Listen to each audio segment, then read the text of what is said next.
Gêné, bonjour et bienvenue sur Europe 1 jusqu'à 18h aujourd'hui. Vous allez passer 1h30 en compagnie de Virginie de Closard.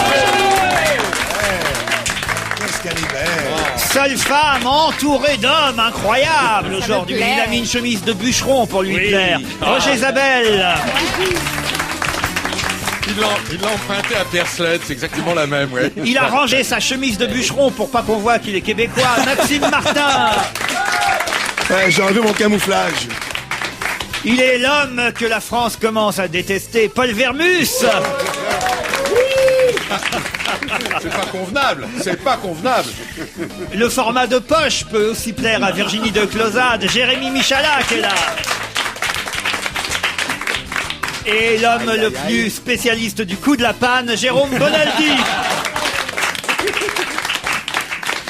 J'ai décidé de faire mon bouvard. Ça ressemble étrangement, ouais. Un peu. J'ai fait une petite présentation individuelle, personnalisée. En même temps, ça change. Faut pas faire tous les jours la même chose. Vous êtes d'accord, La Bonaldi? grande différence, c'est que la vôtre est improvisée et de bonne qualité. L'autre, c'est le contraire. Oh là là, ça démarre le fort. faillot. Et puis la vanne sur le format de poche, il la fait pas lui. C'est vrai, oui, Vermus. Non, si quelqu'un est à même de parler de Bouvard ici, c'est moi, puisque j'ai vécu avec Oui, lui vous êtes à 11 même ans. de parler de tout, vous. Alors, Oui, de toute oui. façon, alors, allez-y. D'abord, vous avez commencé à baisser le ton si on doit commencer l'émission ensemble. Hein. Sinon, je vais avoir une migraine. Si je baisse le ton, vous allez passer à l'étage en dessous. Vous savez ce que ça veut dire ton chez nous Ouais, c'est pas flatteur. C'est Ouais, ça, vous avez compris que c'est... De toute façon, rien de ce que je dis à Paul Vermus n'est flatteur. Ça aussi, j'ai compris. Prenez ça comme règle de départ et puis ça ira. Oui, Roger Isabelle. Non, j'allais lui expliquer que Virginie n'était pas un ton. Par exemple. Non. En tout cas, les auditeurs sont ravis du plateau d'aujourd'hui. Camille, par exemple, qui a entendu certainement Julie annoncer les invités, qui nous a envoyé un mail pour me dire merci Laurent de nous offrir ce jour un si beau plateau. La bonne humeur de Jérôme Bonaldi, l'impertinence de Jérémy Michalak, Virginie, la malicieuse, Roger Isabelle, le magnifique, Maxime, le Canadien, et surtout mon cher Paul, trop souvent attaqué injustement par certains jaloux. Allez Polo, je vais créer un comité de soutien pour tous ceux qui vous aiment. Vous vous rendez compte ? Oui, là, c'est bien, ça fait plaisir. Oui, ça remonte le moral. En revanche, Maurice m'écrit « C'est bien dommage, Laurent, que Vermus ne tienne pas dans un congélateur. Et puis c'est pas vrai, il y en a des grands. J'espère qu'il n'a pas un frère jumeau. » N'est pas de frère jumeau. Non, pas encore, non. Juste pour dire à Zabellitor, m'écrit Foufoune, qui hier soir, c'était bien. Voilà, signé Foufoune. Qu'as-tu fait hier soir avec Foufoune? Non, mais elle a dû me regarder à la télévision, non? Ah, Zabellitor. Et qu'est-ce qu'elle a fait en te regardant Qu'est-ce que pour j'ai que tu fasses fait si avec bien? Foufoune? Post-scriptum, si le Québécois est intéressé, je consulte à domicile. Ah, finalement, un peu d'action à Paris. Parce que c'est vrai que vous êtes sans femme, sans épouse ici à Paris. Ah non, moi, je suis dans un grand carré de sable et je suis sorti en boîte vendredi. Mais c'est compliqué, les femmes alors. françaises. Ah oui, qu'est-ce qu'elles ont les femmes Ah françaises? oui, mais c'était plus facile de sauter le mur de Berlin il y a 20 ans que de sauter le Parisien. Non. Ah oui? Elles vous disent non? En fait, j'ai eu peur d'essayer parce qu'on m'a averti plusieurs fois. Des mecs québécois m'ont averti, des Français m'ont averti. Ah oui, mais elles vous disent quoi? Mais qu'elles sont compliquées, quoi. Bon, on sait que de toute façon, c'est international. Ça, une femme est compliquée en général. mais- Enfin, vous n'êtes pas regardé, vous n'avez pas tellement d'arguments pour séduire quand Vous même. avez raison. Faut que je On a commence à failli faire un peu de attendre, pognon. Paul. Virer le Canadien avec son accent à la con, signé Marcel, routier irritable. Bon, ben, bonsoir tout le monde, à la prochaine. Virginie, laissez-moi vous dire que je vous trouve absolument irrésistible, écrit Benjamin. Tant à la télé qu'à la radio, vous dégagez un glamour, une extrême sensualité et un charme tel que les émissions pourraient durer 2 voire 3 fois plus longtemps. Je ne pourrais m'en lasser. Ah, Virginie, je pense que vous avez compris que vous ne me laissez pas indifférent, tant par votre physique que par votre voix de velours, à la fois douce et élégante. Après tous ces compliments, je pourrais compléter encore et encore. Après le charme, le glamour, l'élégance et la beauté, je finirai par vous avouer que vous êtes sexuellement irrésistible. Bah dis donc. Très bien, merci beaucoup. Alors, C'est très bien tourné. Je comprends pas Très le joliment mail écrit. suivant. En revanche, c'est Augustin qui dit pour Virginie, sachez qu'il y a une excellente pizzeria à Longjumeau dans le 91 à une demi-heure de la rue François 1er. Ça s'appelle le Foggia. Je me souviens pas.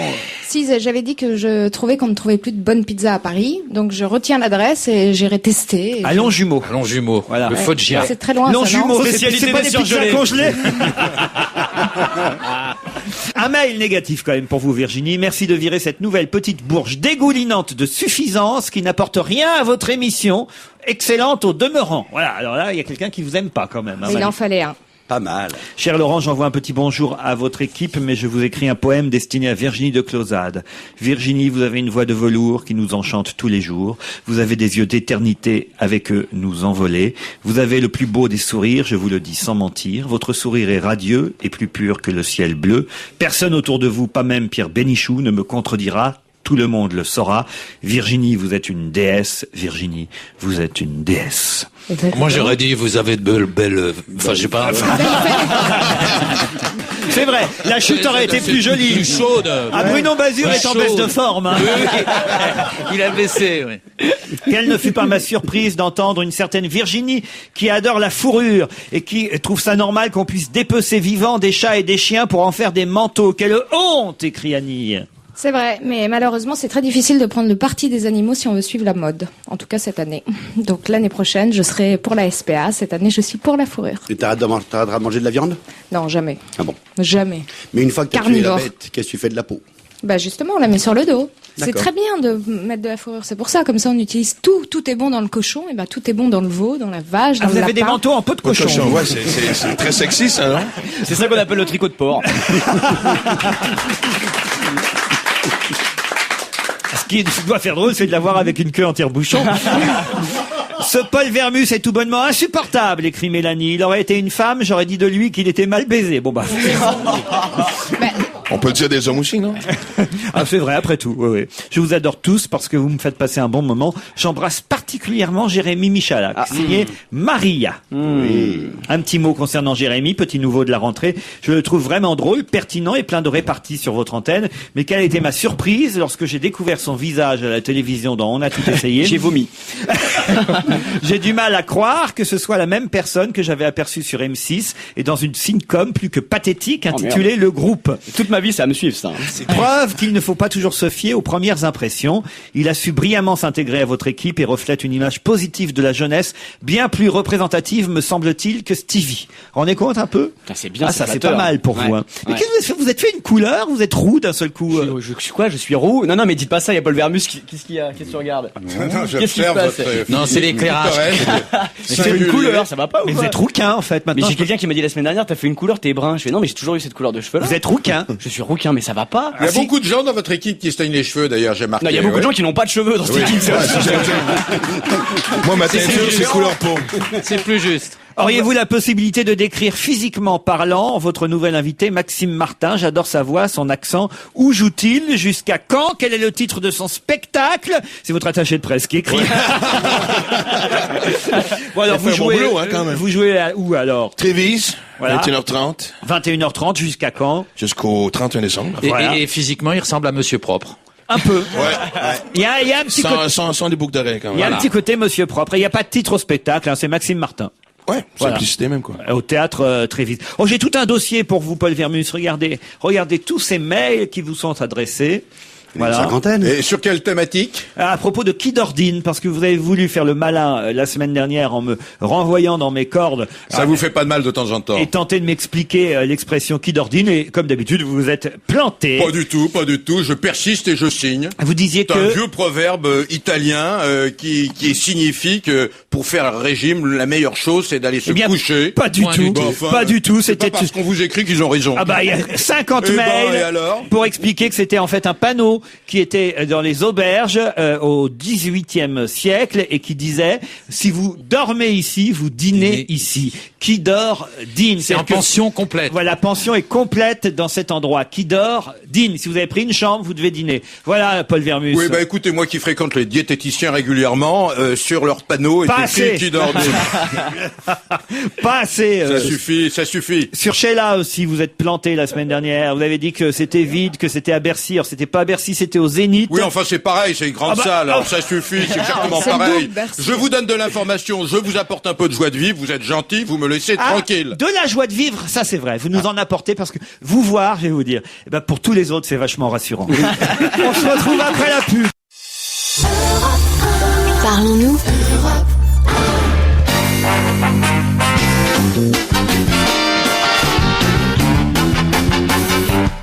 On va se gêner avec Paul Vermus, Roger Zabel, Virginie de Clausade.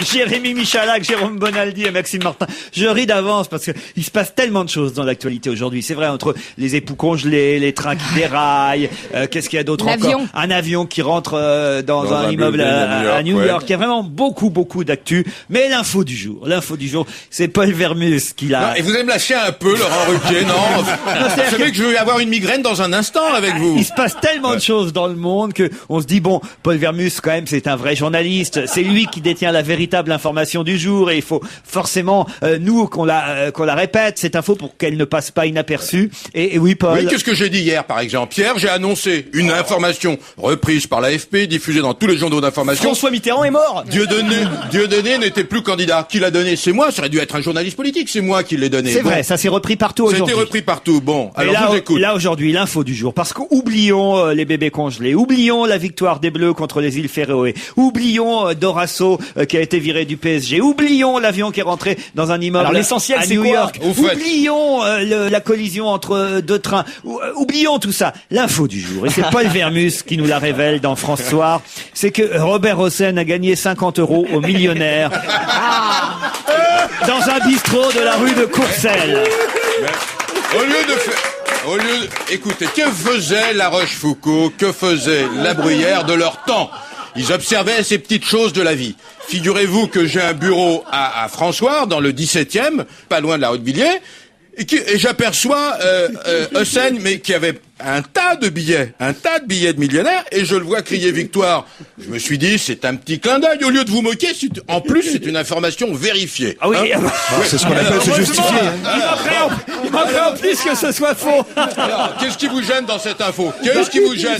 Je me demande quel est l'intérêt de prendre dans François, je sais pas, allez, on va dire 20 lignes pour nous raconter que Robert Hossein a gagné 50 € au millionnaire dans un bistrot de la rue de Courcelles. Alors là, vous venez de prendre 20 lignes pour expliquer cette chose. Et là, vous venez d'utiliser 3 minutes pour expliquer quelque chose qui en valait pas la peine. Pour vous rappeler les règles du journalisme, cher Écoutez, Paul Vermus. Vous n'allez pas me prendre mon métier, ça fait 30 ans que je le fais. Si vous retournez avec moi dans une école de journalisme, les petits détails sont aussi importants que les grands faits. Qu'est-ce qui est intéressant à dire alors, pourquoi vous racontez ça? Ça me fait marrer, voilà, ça me fait marrer. Il a un spectacle qui coûte des milliards de centimes à mettre au point. Je sais pas si au bout du compte, au Stade de France, il a gagné beaucoup d'argent. Et puis finalement, dans son fond intérieur, il passe son temps à rêver. Il a des rêves on dirait la fée Clochette, en fait. Il a des petits rêves d'enfant. Il joue au millionnaire en se disant, tiens, je vais peut-être gagner 1 million d'euros. C'est ce paradoxe qui m'amuse. Essayez de comprendre. De temps en temps, vous comprenez plus rien. Vous faites trop de choses. Vous avez la tête comme un soufflet, Laurent Ruquier. Non, c'est vrai que j'avais pas vu le côté important. Alors là, vous connaissez cette petite erreur. Je reconnais que j'avais pas vu l'aspect essentiel de cette information. Voilà, bon. Je dois dire, c'est vrai, vous aussi, hein. Ouais, non, j'étais passé à côté. Ouais. Attends, vous, Michalak, ça va, au bas Je pense que ça va être repris aux 20h. Peut-être même que PPDA va ouvrir avec ça ce soir. Écoutez, n'en faites pas trop. Et une fois encore, arrêtez de faire le malin. J'essaye de vous expliquer, Laurent Ruquier. Maintenant, ça suffit. Je vois bien PPDA ouvrir ce soir, madame, monsieur. Bonsoir. L'information du jour. Robert Hossein a gagné 50 € au millionnaire. L'histoire retiendra cette information de cette journée. Oui, je pense. Vous êtes d'accord, Maxime? Moi, j'en ai appris beaucoup. Oui, voilà. Moi, ce que je constate. Déjà, vous saviez pas qui était Robert Hossein? Déjà, donc ça va très bien. Mais il y a une chose est certaine, c'est que quand Paul Vermus parle à Robert Hossein l'entend parce qu'il parle tellement fort. C'est vrai que Robert Hossein fait de la pub pour les malentendants, oui. Je vous fais remarquer quand même que vous venez de consacrer 3-4 bonnes minutes à cette information mineure.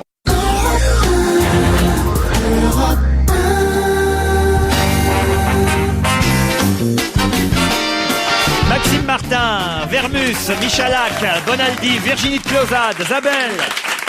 On va se gêner. Bon alors, on va pas faire toute l'émission sur le millionnaire. Non mais enlevez le on. On est un dindon, disait-on à l'école. C'est vous qui faites ça, hein? Pardon. Assumez. Non, voilà, je vous écoute maintenant. J'assume, je pense qu'on va pas rester sur votre info du jour. Voilà, Paul Vermus jusqu'à 18h, il y a quand même des tas d'autres infos. Même si c'est vrai que les jeux de grattage font partie de l'information de la semaine, puisque demain c'est vendredi 13 et que 12 millions de joueurs vont se ruer vers les 17 000 terminaux de la Française des Jeux demain vendredi 13 pour valider un bulletin dans l'espoir d'empocher près de 80 millions d'euros. On joue beaucoup, tiens, au Québec. On gratte. Oui, c'est la grande mode, oui. Au Québec, on gratte une aussi. Une espèce de faux rêve. On gratte l'hiver, la voiture, parce qu'elle est gelée. Oui, c'est ça. Pour avoir une chance au démarrage. Exact. J'allais le dire, ouais. Parce qu'autrement, il y a une chance au tirage si vous la faites remorquer par un.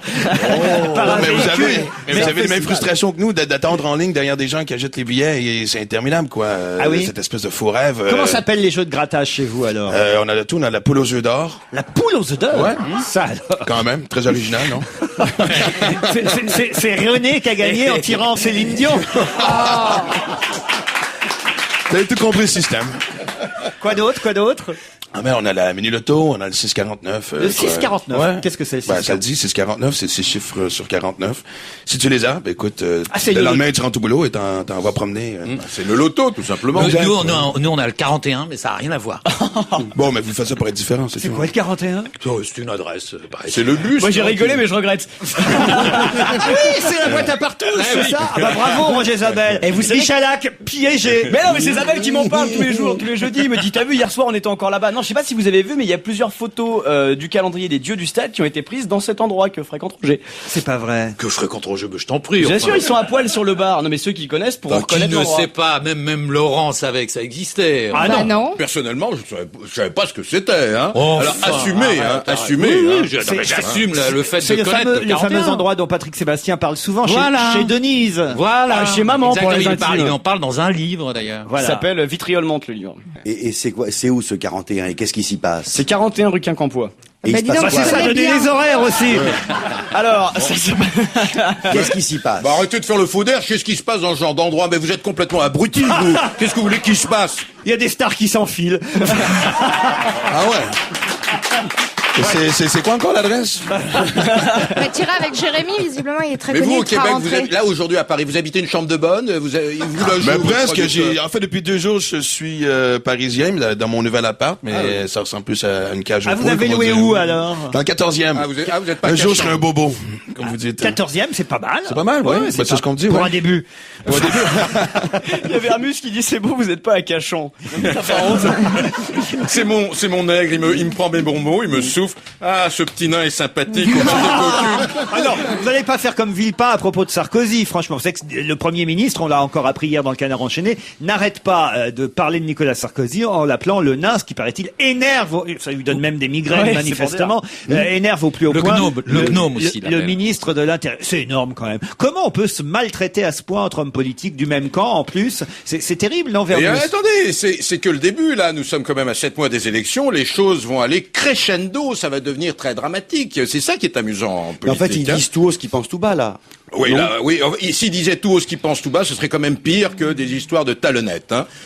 Ils disent qu'un minimum pour l'instant. Mais vous allez voir, ils vont sortir de leur tiroir leurs petites notes secrètes et ça va chauffer. On n'est qu'au début de l'histoire. Vous avez vu, là, la Ségolène Royal, on lui pose la question sur l'Europe, la Turquie, elle est incapable de répondre. La Ouais, pauvre. alors là Ouais, encore non. un mauvais procès. Alors pardon, je vais encore défendre Ségolène Royal. J'entends ça depuis ce matin sur toutes les radios et dans.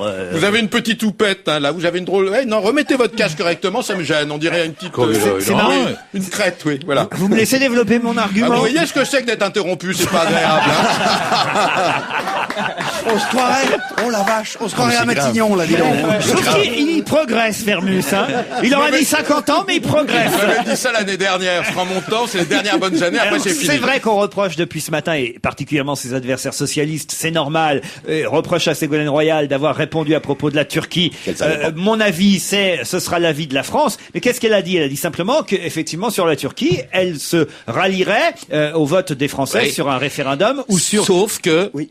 sauf qu'elle va voter à l'Assemblée nationale pour pour demander à ce que la Sauf- Turquie reconnaisse le génocide Oui, ça, c'est arménien. une première chose, qui veut dire qu'elle a déjà un avis là-dessus. Et deuxième chose, je peux vous le dire parce que je m'en souviens très très bien, elle était venue dans l'émission il y a un an et qu'elle a un avis tout à fait tranché sur la question sur la Turquie. Je peux vous le dire, moi, puisque personne ne le dit depuis ce matin. Ségolène Royal est pour l'adhésion de la Turquie à la Constitution, à l'Europe. Elle a même développé des arguments très très convaincants, moi que je trouvais en tout cas convaincants à l'époque. Elle disait il y a un an sur la Turquie, je préfère qu'on essaie de rallier la Turquie à l'Europe et rallier un pays à majorité musulmane, mais pour l'instant à un gouvernement laïque, et l'intégrer dans un pays plutôt que de l'avoir contre nous. Voilà ses arguments. Maintenant, ce qu'elle dit aujourd'hui, elle dit si j'étais présidente de la République, je me rallierais à l'avis de la majorité des Français. Alors, je trouve un peu injuste alors, aujourd'hui qu'on lui fasse un procès, alors qu'effectivement, elle s'est déjà prononcée à plusieurs reprises sur cette question et elle a un avis tranché Alors, là-dessus, peut-être, là, contrairement à ce qu'on dit depuis Alors, ce vous l'avez matin. peut-être bien Voilà. expliqué. En tous les cas, moi, je vais vous dire une chose.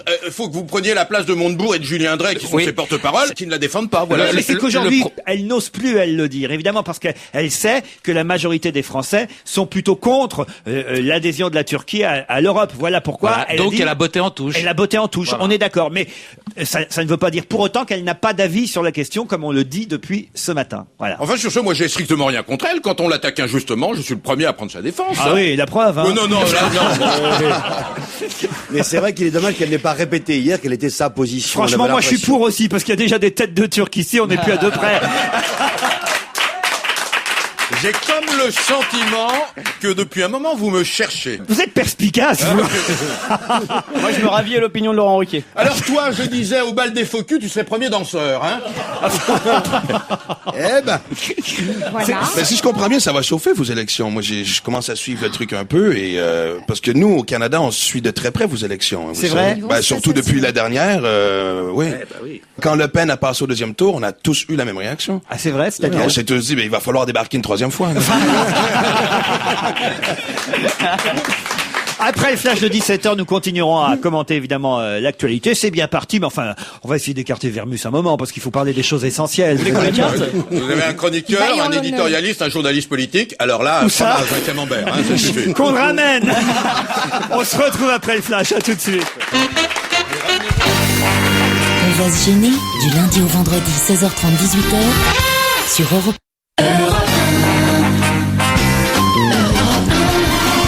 On va se gêner jusqu'à 18h, toujours avec Virginie de Closade, Jérôme Bonaldi, Paul Vermus, Roger Zabel, Jérémy Michalak, Maxime Martin. C'est la deuxième partie d'On va se gêner. On n'a pas encore abordé depuis 16h30 et évidemment toute la presse ne parle que de ça et Europe 1 et toutes les radios, tous les médias, l'affaire des bébés congelés. Alors ça y est, la femme a avoué, Véronique Courgeot, elle a reconnu être la maman des 2 bébés retrouvés congelés en Corée dans leur logement à Séoul. Elle essaie évidemment de disculper son époux qui n'aurait rien vu, qui ne saurait rien. Ouais. Mais alors il y a quand même une autre thèse qui est développée depuis ce matin par l'entourage de cette femme, c'est qu'elle aurait craqué, mais que elle aurait reconnu quelque chose qu'elle n'aurait jamais fait. Ben, moi, je crois qu'elle voulait faire comme Céline Dion, elle a juste mal lu les instructions, c'est tout. Mais, Non mais elle a pas pu. Enfin, qu'elle ait été enceinte et que son mari s'en soit pas rendu compte alors que c'était des jumeaux, c'est très étrange. Mais 3 de toute kilos. façon. Ça fait quand même C'est 6 à dingue. 7 Ouais. kilos en tout. Et, Comme mais par de hasard, toute façon, les- il y a les tests ADN. Et Comme à un- par hasard, si j'ai bien compris, les bébés sont nés en 2003 et ensuite elle a subi une opération qui est peut-être consécutive à cet accouchement, j'en sais rien. est-ce qu'on peut cacher à Donc les son bébés mari, auraient été cachés depuis très longtemps dans le même s'il dans le travaille congélo. beaucoup, même s'il rentre crevé parce qu'il travaille loin et qu'il est quasiment jamais là, ils sont quand même quelquefois ensemble. même En lit, tout ouais, cas, faut- si faut- faut vraiment, le cacher à son si mari. vraiment impossible. il s'en est pas rendu compte, c'est qu'il fallait qu'elle demande le divorce, qu'il la regardait plus du tout, qu'il faisait chambre à part et que C'est pas parce il que vous faites communiquait chambre plus à part. quoi. Jeune fille, c'est pas parce que vous faites chambre à part que vous allez demander le divorce. Elle le laissait froid. Virginie, écoute ton papy. Vas-y. Je veux dire, autour de cette table, je suis pas forcément le plus âgé, on peut faire les comptes. D'autre part, vous connaissez pas grand-chose de la vie, parce que si vous connaissiez quelque chose de cette vie qui est pas si facile, premièrement, on fait chambre à part, une femme avec un peignoir. Vous avez des femmes qui traînent toute leur vie en peignoir. Ma mère a été toute sa vie en peignoir. Mais- Est-ce qu'on pouvait savoir s'il était enceinte ou pas? On sait pas. Non, mais il y a... Non, mais elle si tu sortait, te donnes un elle peignoir, avait- Votre Non, mère, mais- ça c'est sûr qu'elle a pas dû recommencer après. Mais si, elle a recommencé, justement. Il y a le petit qui m'a suivi derrière, celui que je jalouse, qui a du talent. Ah oui, Eh oui, le petit. réalisateur. Alain, ouais. Bon, alors vous pensez qu'elle a vraiment congelé ses 2 enfants C'est alors. Ouais. c'est pas dans les choses impossibles. Michalak. Elle adorait cette émission, il paraît. Elle adorait On va se geler. Ah, il a mis du temps à la sortir, mais elle est bonne. Est-ce que vous avez vu non, Elle aime bien la téléviser aussi, on n'est pas congelé. Est-ce que vous avez vu le nom de l'envoyé spécial à Séoul de TF1 hier soir? Non, Vous non. n'avez pas vu, c'est pas une blague. C'est donc pour parler de cette histoire de congélateur, il s'appelle Anthony Dufour. Ouais, c'est vrai, c'est vrai. Bon, c'est terrible quand même. Ouais, c'est terrible, mais c'est un merveilleux scénario, un téléfilm pour Ah oui, c'est TF1. Ça, incroyable. on peut en faire 2-3 épisodes, là. hein. Puis on n'a pas la fin, en Et plus. puis on a les sponsors, Vivagel, Findus. Ouais, il va y avoir une suite. Il va y avoir des tas de On rebondissements a la dans musique, cette affaire. les 4 saisons de Vivagel. Après le poisson pané, il y a les enfants panés. Enfin, pas encore nés. mais malheureusement, les vraies victimes dans tout ça, c'est les 2 mômes, les 2 gamins qui... Ah oui, ça c'est vrai parce que On n'en c'est- parle pas beaucoup Même de- avec le réchauffement de la planète, on Oh peut, non. on peut plus rien faire pour eux. Ça, c'est- Moi, je ne veux pas être aussi rapide que vous dans vos jugements parce que quand même toute la famille, la belle famille, les parents disent c'est pas possible. Elle a craqué, elle a avoué. On a déjà vu ça quand même. Oui, des gens alors, bien fait sûr. avouer qui avouent n'importe quoi. en garde garde à vue, mettre quelque chose qu'ils n'ont pas fait. Mais à Outreau, regardez, nombre de gens ont avoué à Outreau, ils n'avaient rien fait. Vous savez, c'est ce que je viens de dire, je vous signale. Je viens de le répéter, je vous le précise. Oui, mais là, il y a l'ADN.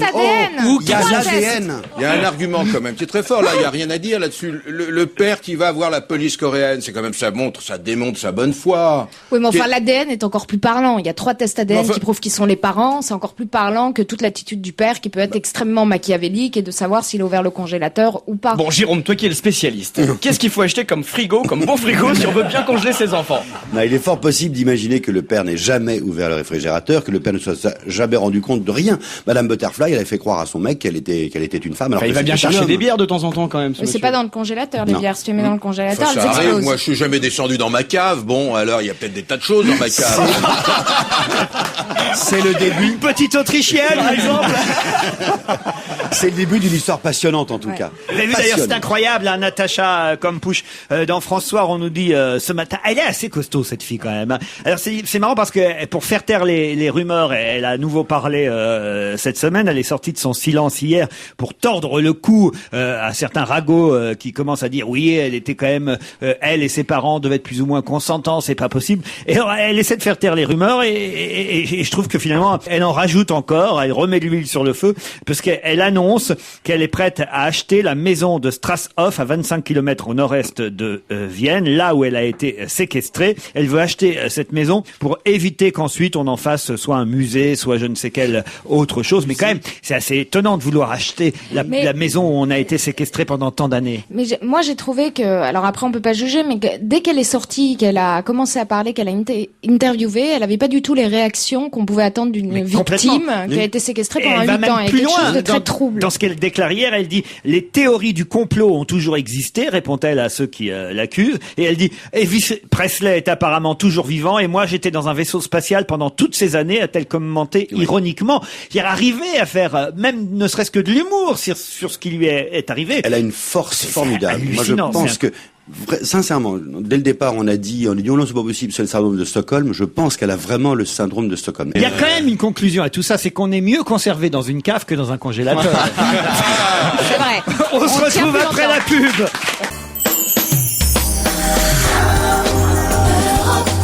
Parlons-nous.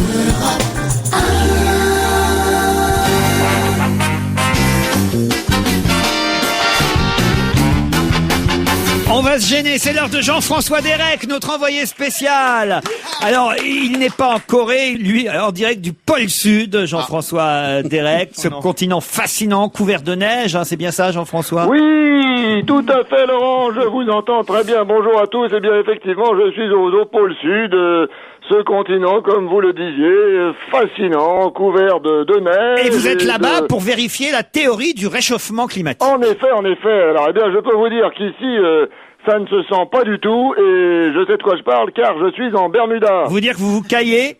Exactement, oui. Vous êtes vraiment en Bermuda? Eh ben oui, parce que on m'a tellement parlé du réchauffement du climat que je me suis dit, bon, je vais voyager léger. Oui, eh ben je peux vous dire que je regrette la doudoune et les moon boots. Alors vous avez mis quoi à vos pieds? Des tongs. Mais bon, cela dit, par conscience professionnelle, je vais quand même tenter, pour vous, une expérience sur la fonte des glaces. Je prends un cube de glace de l'Antarctique, je le laisse tomber en direct dans un verre de whisky. Eh bien, ça ne fond pas du tout. Ça se voit pas, là, il faudra peut-être attendre un peu quand même pour voir si ça fond ou pas. Ah bon, j'attends un peu. Toujours rien. Quand je dis quand il faut attendre un peu, peut-être qu'il faut attendre quelques années pour voir si ça fond ou pas. Je vous rappelle que vous êtes au pôle Sud. Ah oui, non, attendez Laurent, vous êtes gentil, je vais pas rester ici quelques années en Bermuda. Et puis en plus, j'ai qu'un verre de whisky que j'ai d'ailleurs même pas le droit de boire puisqu'il faut que j'attende que la glace fonde. C'est curieux que vous ne sentiez pas le réchauffement. Tous les savants sont d'accord là-dessus. Ah, écoutez, je regarde autour de moi, je vois des pingouins, des phoques, mais aucune girafe, hein. Donc, si ça se réchauffait vraiment, elle serait déjà là, à mon avis. Pourtant, on a entendu Al Gore ce matin, interrogé par Jean-Pierre Elkabbach sur Europe 1, l'ancien candidat à la présidence des États-Unis, qui maintenant est un formidable porte-parole pour la sauvegarde de notre planète. Et donc, à votre avis, le film d'Al Gore, c'est un film de propagande personnelle, ce qu'il raconte n'est pas vrai? Non, je n'ai pas dit ça, je ne suis pas spécialiste. Je dis simplement que ça ne se réchauffe pas si vite. Pas si vite que ça. Non, et cela dit, les savants que j'ai rencontrés voient aussi des effets positifs au réchauffement de la planète. Ah oui, quoi donc? Eh ben, par exemple, ça aiderait à combattre la pauvreté. Ah oui? Oui, vous avez sûrement remarqué que les pauvres habitent souvent en zone inondable. Oui. Oui, donc, si le niveau de la mer monte, eh ben, automatiquement, ça fait baisser le nombre de pauvres. Oh là là. C'est automatique. C'est un peu cynique et tordu comme raisonnement. Oui, vous avez raison, c'est assez cynique. Je leur ai dit d'ailleurs aux savants. Hein. Et qu'est-ce qu'ils vous ont répondu, les savants? Ils m'ont dit, oui, c'est cynique, oui. Alors, vous avez un autre exemple d'effet positif? J'allais vous demander, est-ce que vous avez d'autres exemples d'effets positifs du réchauffement de la planète? Eh bien, par exemple, si la Terre se réchauffe, le climat de l'île Maurice deviendrait, paraît-il, celui de Melun. Donc, si vous dites, par exemple, tiens... Non, c'est plutôt celui de Melun qui deviendrait celui de l'île Maurice. Eh ben, évidemment, oui. Voilà. Allez voir un savant, vous allez trouver le mot. Oui, alors, si vous vous dites, par exemple, tiens, si on allait une semaine dans les pays chauds, oui. Eh ben, pas de problème, vous prenez un ticket de RER pour Melun. Oui. Vous n'avez pas vu ça sous cet angle, je dois dire. Et j'ai gardé le meilleur pour la fin, Laurent. Plus de Jeux Olympiques d'hiver. Ah oui. Eh ben oui, on sera plus obligé de se taper le ski de fond à la télé.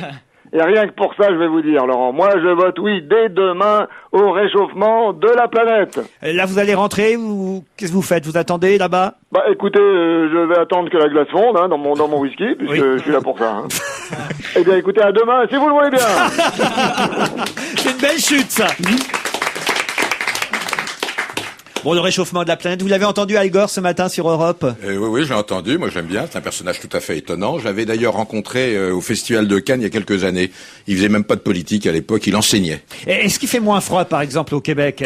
Mais sérieusement, nous on voit les effets d'une façon quand même radicale. L'année dernière, au mois de janvier, il a flotté plus souvent qu'il a neigé, ce qui est quand même ahurissant chez nous. Grippe, le vaccin est en pharmacie, je vous le dis, on reste un peu dans le domaine du froid. La grippe arrive aujourd'hui en pharmacie, enfin le vaccin, la grippe d'ailleurs, il faut le congeler le vaccin si vous le... Non, c'est vrai, si vous en servez pas tout de suite. Au frigo. C'est gratuit pour vous, Paul Vermus, puisque les personnes âgées... Mais qu'est-ce que vous me cherchez? Vous voulez que je me mette en colère encore une fois? Non, mais est-ce que vous vous vaccinez contre la grippe? Je ne me vaccine contre rien parce que moi je suis pas fragile comme vous, mon cher Laurent Ruquier. Il y a beaucoup de gens qui vous ont pris en grippe quand même. Oui, ça c'est autre chose. Oui. Moi je suis pas fragile comme vous. Je veux dire, les grippes, d'abord je ne l'attrape pas et quand je l'attrape, je la soigne avec de l'aspirine et un verre de rhum. Voilà. Il a été pas besoin de prendre. Hein, voilà, je vous ai déjà dit que moi je mets pas la sécurité sociale en faillite comme certains ici à cette table. Hein. C'est une question de déontologie, de morale. Et maintenant peut-être qu'on peut applaudir ce que je viens de dire aussi. Voilà, ça marche en plus. Non mais c'est n'importe quoi. C'est n'importe quoi. Vous m'attaquez sauvagement là. Là vous m'avez attaqué sauvagement. Vous prenez pas de médicaments parce qu'il n'y a pas de remède. Mais autrement. Allez, je vous laisse le dernier mot.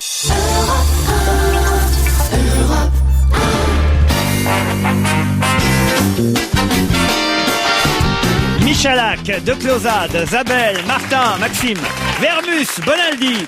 Ah tiens Jérôme, vous avez vu dans 20 minutes ce matin une info qui vous a intéressé à propos de la fourrière. Oh, elle m'a plu. Les policiers seraient victimes des pervenches. Le syndicat d'officiers Synergie a dénoncé hier, je cite guillemets, l'enlèvement systématique des véhicules de la police judiciaire. Ces autos, pourtant porteuses de la plaque police, seraient selon lui, le syndicat, sciemment conduites à la fourrière par les agents de surveillance de Paris, alors que les policiers sont en proximité, occupés à une enquête de voisinage, des constatations ou en train de faire une perquise. Synergie a adressé en juin un courrier resté sans réponse au préfet de police pour dénoncer cet acharnement et demander que les conducteurs soient prévenus de l'enlèvement. Cela éviterait le sourire narquois des badauds amusés par le spectacle de voitures de police mises en fourrière. C'est drôle. C'est génial. Mais drôle. C'est une autre forme de guerre des polices. Ah, j'imagine, demain matin, on va enlever les voitures bien propres, tu sais, de l'administration. Et là, d'un seul coup, on va se rendre compte que la fourrière, merde, quand même, il charrie un peu. Le pire, c'est que s'il y a des flics dedans, hein. Non, on n'a pas le droit. Ah non, on peut pas. S'il y a quelqu'un dedans, on peut pas. Même s'il y a un berger allemand, on n'a pas le droit. Un animal ou un flic, on peut pas. Même un bébé congelé, on n'a pas le droit. Les nouvelles du prince Charles. Pour créer l'ambiance dans un dîner, nous raconte l'hebdomadaire Gala, il n'y a pas plus fort que le prince Charles. Soucieux de mettre à l'aise ses invités, qui sont souvent intimidés par la présence du prince de Galles. Qu'est-ce que fait le prince Charles, l'héritier du trône d'Angleterre? Eh bien, il a pris l'habitude de proférer quelques jurons dès le hors-d'œuvre. Il paraît que, par exemple, pour mettre tout le monde à l'aise, pour dire « Allez, soyez cool, ça va, on n'est pas entre gens coincés », il dit régulièrement « passez-moi le putain de sel. Vous pouvez peut-être le faire en anglais, ça. Ouais, ça serait quoi ça? Avec la voix. Pass me the bloody salt. Il dit que 2 ou 3 grossièretés en début de repas, ça détend très vite l'atmosphère autour d'une table. Bah oui, surtout à la cour d'Angleterre. T'imagines un peu? Ah oui. On devrait commencer les émissions de radio comme ça. Bon, alors, Bitcoin, comment ça va? Enfin, ça serait plus drôle si la reine le faisait. Non, c'est Lady Diana qui aurait dû le faire lors de son dernier trajet en voiture. Elle aurait dû dire passe-moi le sel, ça glisse.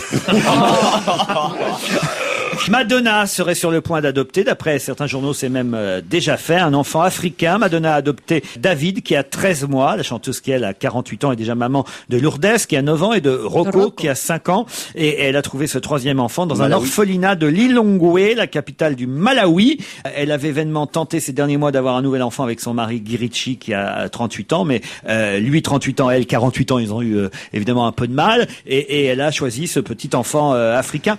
Dans 20 minutes, on nous dit elle serait sur le point d'adopter. En revanche, dans Le Parisien, on nous dit que c'est fait. Vous qui lisez tous les journaux People, vous devez être au courant, Virginie de Closade. Je pense que c'est fait. Et puis surtout, c'est Angelina Jolie, qui est la pro des adoptions, qui lui a donné l'adresse de l'orphelinat. Ah, c'est vrai? Oui, elle a appelé Angelina Jolie pour lui demander où est-ce qu'on adopte des beaux petits Africains qui sont mignons. T'as pas une boutique ou... Oui, c'est un peu ça. Ça fait un peu ça. Il y en a un deuxième, je crois, apparemment, c'est un petit garçon qui a un frère jumeau et apparemment... Oui, voilà, c'est ça. Il semblerait que l'enfant ait un jumeau et elle veut, dans sa bonté et sa générosité, elle ne veut pas séparer le couple. Brad Pitt et Angelina Jolie, eux, sont poussés à bout par les paparazzi.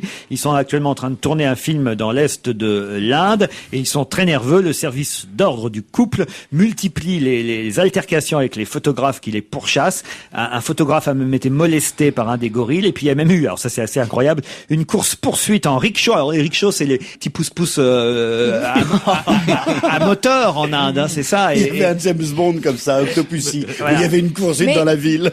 J'imagine un peu la course en pousse-pousse, en rickshaw.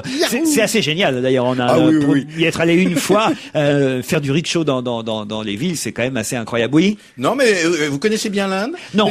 Pas tant que ça. Non, J'y suis allé une fois. Je peux pas dire que je connais bien l'Inde, mais c'est. J'aime bien votre modestie. Là, c'est bien. C'est un des voyages les plus impressionnants qu'on puisse faire au monde. Est-ce que vous avez été à Euroville? Où ça? À Euroville. C'est quoi Euroville? Eh ben, c'est une ville, une sorte de grande ville utopique où des tas d'Européens ont construit un mythe avec une mer, etc. Vous n'avez pas visité cet endroit extraordinaire? Non, j'étais au Rajasthan, moi, monsieur. Ah oui, vous allez dans les palais des Maharajas. Vous avez les moyens. C'est pas comme nous. Nous, c'était gratuit. Qu'est-ce que vous voulez que j'aille dans la rue pour faire la manche? Ça peut pas vous faire du mal. Je sais pas, d'aller voir des expériences tout à fait inédites et singulières, plutôt que d'aller dans les palais qui coûtent des fortunes et où tout le monde va. Bien sûr. Qu'est-ce que vous répondez là, Laurent Ruquier? Une fois par an, Paul Vermus va dormir dans la rue, c'est bien connu. Qu'est-ce que vous répondez à ce que je viens de dire? Je réponds à ça que l'un n'empêche pas l'autre. Oui, l'un n'empêche même pas, c'est ça, oui. C'est vrai, c'est bien connu que par exemple les touristes qui viennent en France vont directement à Bobigny ou à... Oui, tout de suite. Non, à Cachan encore. Ou à Cachan.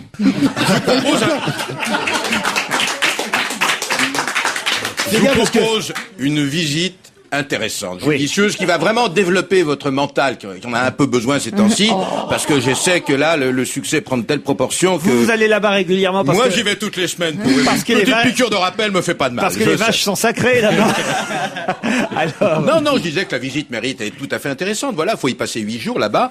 Euroville, c'est devenu l'utopie concrète. Euroville, mais c'est où ça en Inde, Euroville? Enfin bon, vous avez des lacunes, c'est bon, on va pas insister là-dessus. Allez, sujet suivant, Laurent Ruquier. On va avoir 50 mails. Il sait même pas où c'est Euroville. Non, c'est ça. Il sait pas de quoi il parle. C'est au milieu en fait. de l'Inde. Voilà.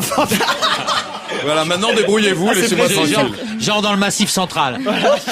Je suis sûr qu'en plus ça existe même pas, Euroville. C'est pas plutôt Auroreville? Mais si ça existe là, non, ça existe. On va vérifier, hein. D'ici à la fin de cette émission, vous allez me trouver Euroville sur une carte, parce que là, Paul Vermus, je doute de vos informations. Regardez-le, il est mal, là, il se demande si... Mais non, il est pas mal, il s'amuse, il attend avec impatience, il trépigne des pieds, il est content. Il y a même Walid, son assistant, qui dit non, là, il est allé trop loin, on est dans la merde, on trouvera pas. C'est n'importe quoi. Euroville en Inde. Eh ben, vous verrez, et ce que j'attends avec impatience, c'est des excuses, et surtout des excuses les plus plates. Imagine que ça s'appelle Auroreville. La ville de l'aurore. Après votre passage. Non, écoutez, Paul Vermus, Oui. ça se saurait s'il y avait... Pourquoi suis-je à ce point ici le centre d'intérêt? Parce que Est-ce franchement, que ça en vaut vraiment la peine? Je sais pas, on parle Regardez, de... vous avez des talents formidables ici. Vous avez un faux Canadien, vous avez une jeune fille qui est une jeune femme, vous avez ce Québécois qui vient immigrer ici, on se demande pourquoi, vous avez un nain féroce, et vous avez Monsieur Gadget. Alors, oubliez-moi!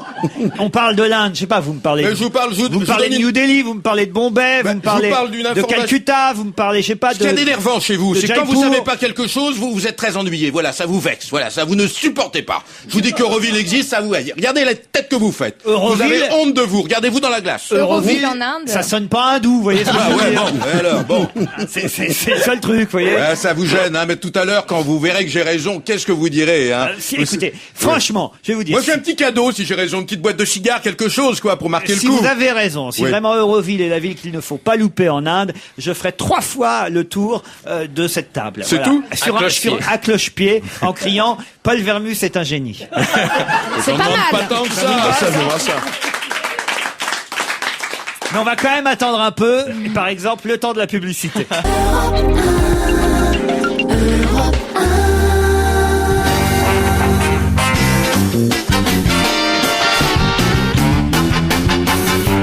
On va se gêner toujours avec Vermus, Michalak, Bonaldi, Isabelle, Maxime Martin, Virginie de Closade et Serge Liado. J'ai l'impression que j'imite, comment il s'appelle, le type qui fait On refait le match. Serge Liado. Sacomano. Voilà, Serge Liado pour 2 chansons qui se ressemblent, assez récentes quand même, bon, pas des 4 ou 5 dernières années, mais en tout cas des 20 dernières années, puisqu'en 92, il y avait la chanson What's Up, chantée par qui, What's Up? Ça, je me doutais que vous me le refileriez, bébé, là. Les 4 non-blondes. Les 4 non-blondes. Les 4 non-blondes. Ça alors, je me souviens pas du tout de ça, mais peut-être que je vais me souvenir de la chanson. Oh oui, la mélodie, elle va vous rappeler quelque chose. Souvenez-vous, Virginie? Ouais, j'adorais cette chanson. Et alors cette chanson What's Up ressemblerait à une chanson qui elle date de 4 années précédentes, Bobby McFerrin, Don't Worry Be Happy. Oui. Ça on s'en souvient, c'est un énorme tube. Bien sûr. Alors les deux seraient vraiment ressemblants. Oui, à mon avis, il y a une belle parenté, et je le démontre surtout vers la fin. Mais il faut être attentif, les rythmes sont différents, mais vous allez voir, les couplets sont assez identiques. What's Up et Don't Worry Be Happy.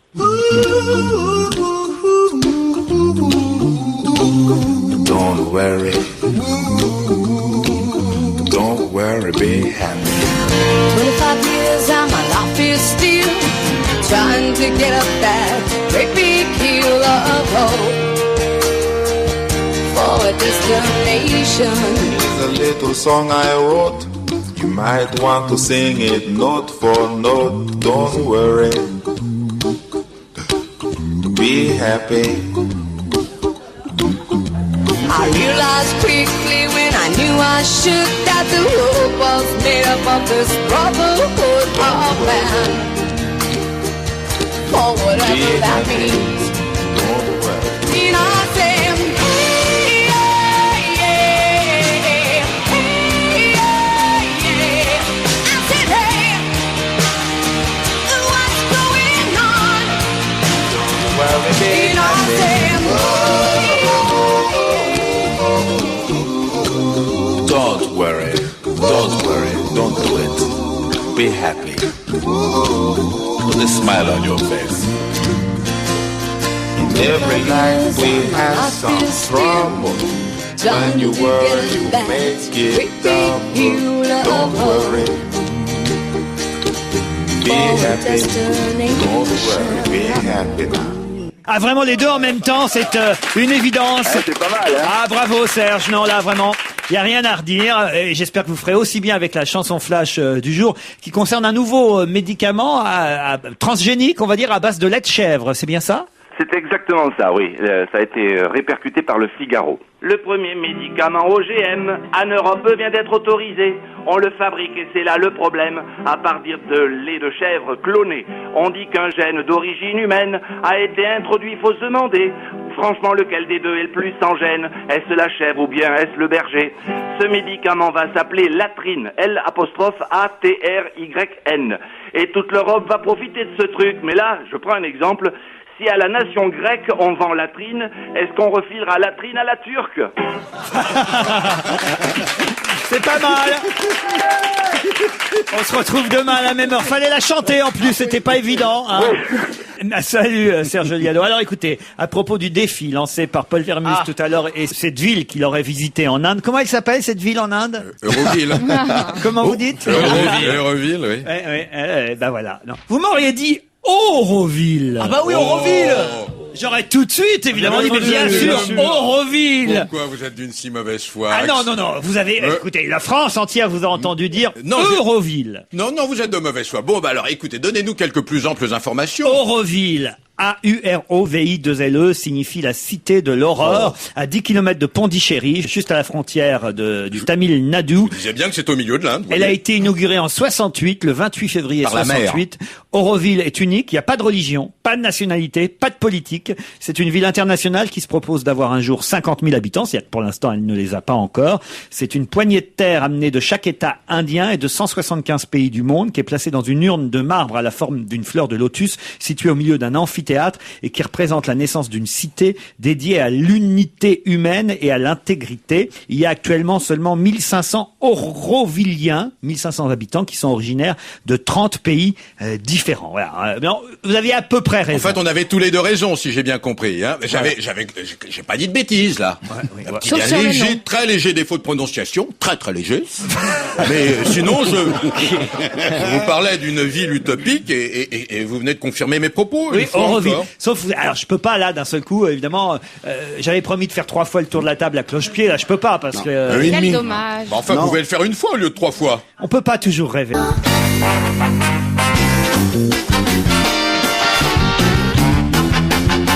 Allez, comme chaque jeudi, les petits conseils de Jérôme Bonaldi. Alors, quoi de neuf?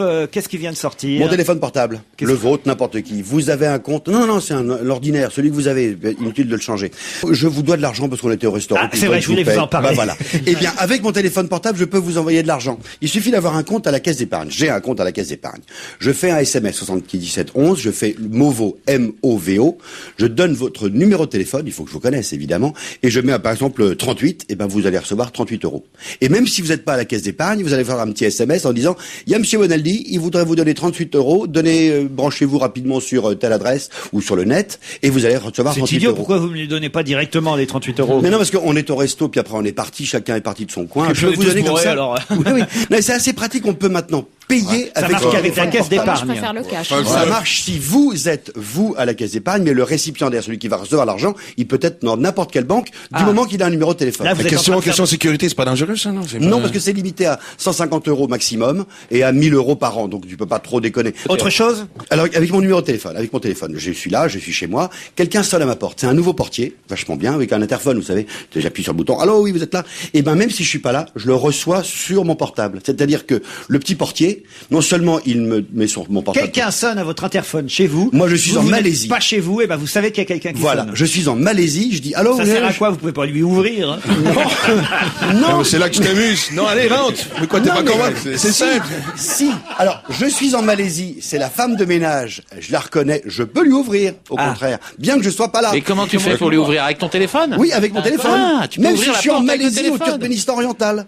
Autre truc vachement bien, s'appelle Dortel. J'ai plus besoin de clé pour aller chez moi. J'ai une maison individuelle. Le portail électrique, vous êtes zzz. Avant, il fallait une télécommande qui marchait jamais. Maintenant, simplement, avec mon téléphone. C'est sympa, tu perds ton portable, tu peux plus rentrer chez toi et la femme de ménage non plus.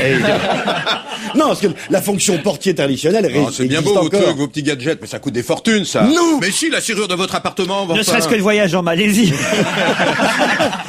Non, l'intéressant, c'est qu'on prend des technologies déjà existantes. Sur ma serrure? Oui. Je vous crois pas. Je viens de découvrir un progrès extraordinaire. Je vais, histoire de me vanter un petit peu, je vais courir dimanche les 20 km de Paris. Oui. Et je vais aller chercher mon dossard vendredi. Vous les et on faites va pas me en donner, moto. on va me donner une petite puce électronique que je vais mettre sur mon lacet de chaussure. Une RFID. Et ainsi, on aura, parce que quand on prend le départ d'une telle course, il y a plus de 20 000 concurrents, c'est-à-dire que notre top départ est pris sous la ligne. Sur le lacet de chaussure. C'est con, vous aviez prévu de le faire en mocassin, non? Oui, Mais dites-moi, Isabelle, avant de faire une telle course, vous avez pris une assurance vie pour vos proches ou pas, à votre âge?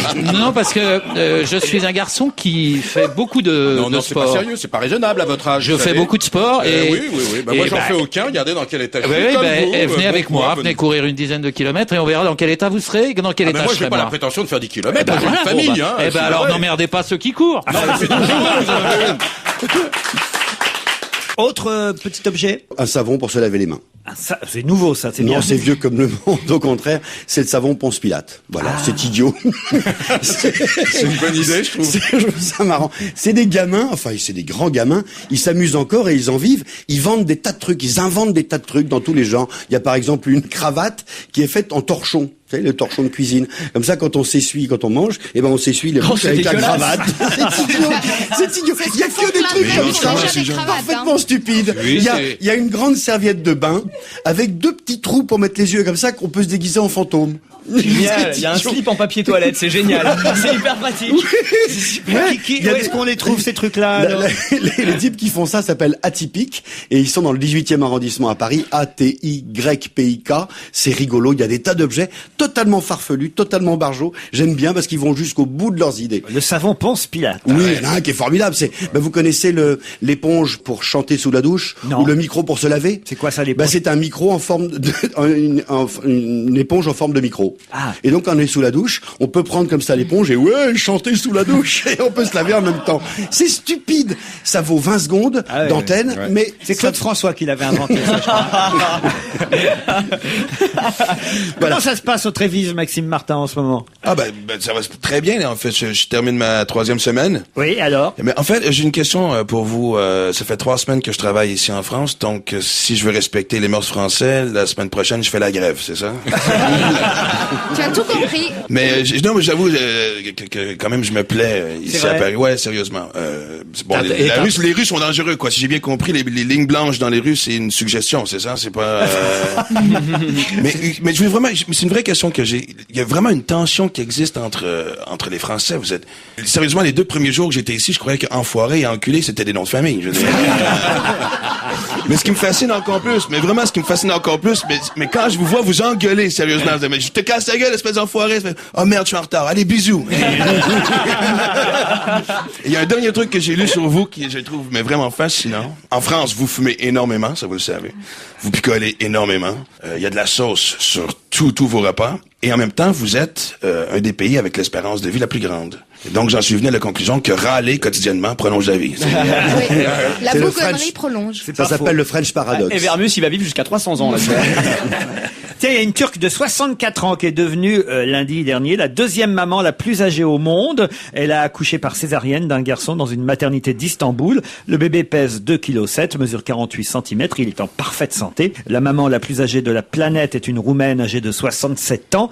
Elle, cette Turque, elle en a 64. 64 ans, on peut encore accoucher d'un bébé. Voyez. Oui, bon, enfin, c'est ridicule de faire des enfants à cet âge-là. C'est comme, il y a comme ça des vieux beaux qui ont 75 ans, qui rencontrent une petite minette qui a 40 ans de moins et qui font des enfants. C'est pas raisonnable. On peut pas être papa. Je recevrai, vous savez, sur le plateau d'On n'est pas couché samedi soir, Rulio Iglesias, qui a une petite sœur. Rulio Iglesias a une petite sœur de même pas 3 mois, car il faut savoir que le papa de Rulio Iglesias est décédé en plus l'été dernier, mais sa nouvelle et jeune compagne lui avait déjà fait un enfant, ou lui avait déjà fait un enfant, je sais pas dans quel sens on peut le dire, qui doit avoir maintenant 2 ans, un petit garçon, et elle était à nouveau enceinte quand le papa de Rulio Iglesias est décédé cet été. La petite est née depuis, et Rulio a donc un petit frère qui a à peu près 2 ans et une petite sœur qui a à peu près 3 mois. C'est fou ça, non mais c'est énorme. Ouais, enfin, il y a un moment, faut arrêter de faire des enfants. Je sais pas, qu'est-ce que vous en pensez, vous? Il a raison, Vermus, c'est quand même bizarre.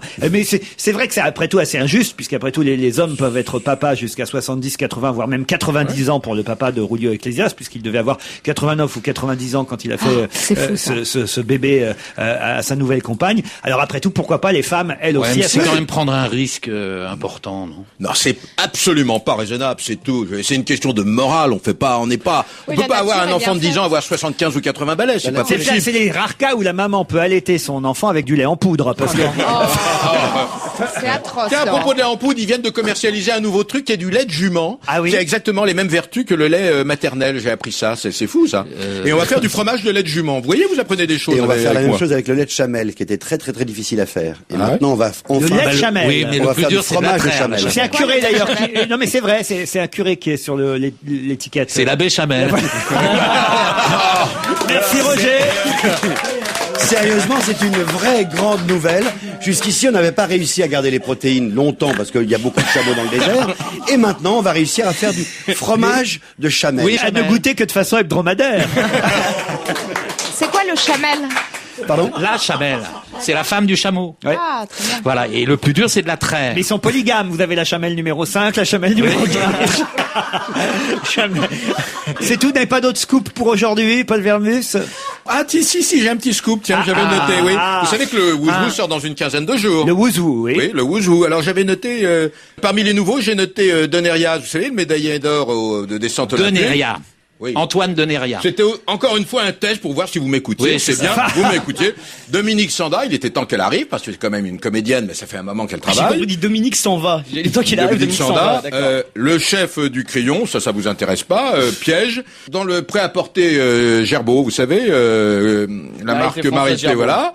Et puis voilà. Et puis le producteur de La Vérité si je mens, il s'appelle Muns. Ça, franchement, je vais vous dire, on n'aurait pas eu ces infos-là aujourd'hui. Ouais. On aurait mal dormi. Ah, ouais. Ça vous évitera de lire le journal dans 3-4 jours. Je vous le donne avec 10 jours d'avance. Vous devriez me dire merci.